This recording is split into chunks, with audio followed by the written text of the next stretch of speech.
A 6-foot Louisville Slugger. I picked it up in Think Big in Manhattan in the early 80s.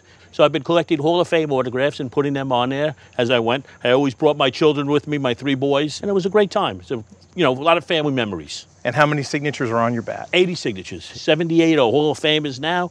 2 of them I had put on there, Pete Rose and Tommy John, thinking that they'd, you know, by now they'd be Hall of Famers, about 30 years later. Still not, but I still think they will be eventually. Sometimes I had to choose guys to put on there if I met them before they even got into the Hall of Fame, just to take a chance. What did people say when they saw you hauling around this big bat? Well, it did stick out. Yeah. It did stick out when I walked around with the show. They said, oh, you think you can hit with that bat? You think you can?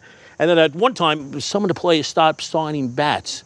So my last big name I had to get was Ted Williams. I drove up to Albany with my 3 boys, and as I'm going up there, they're saying, you know, he's not going to sign that. It's a bat, it's a bat. And I got to the last spot where just before him, and Ted Williams looks at it and says, I'll sign that for him. He was very nice. What I appreciate about it so much is that you said you got them all one at a time. As far as authenticity, and we talk about provenance and authenticity all the time, not only were you personally witnessing the signatures, but then you also took photographs like you brought and shared with us today. Oh, I got photographs for pretty much every one of the players at some point, signing it. And here's the photo of Willie Mays. Right, it's my son and me. And then here's the signature of Willie Mays right here. And what's also interesting that I love about this particular photo is look how few signatures are on the bat at this time. That was early. I don't see any others on there. I forget who this first one. It might have been Joe DiMaggio. Here's Joe DiMaggio right there. Well, I certainly have seen bats that are the 500 home run club. I've seen some Hall of Fame bats, but probably just because the sheer size of the bat as well. I don't think I've seen 78 Hall of Fame signatures on a bat that displays as well as this. Right.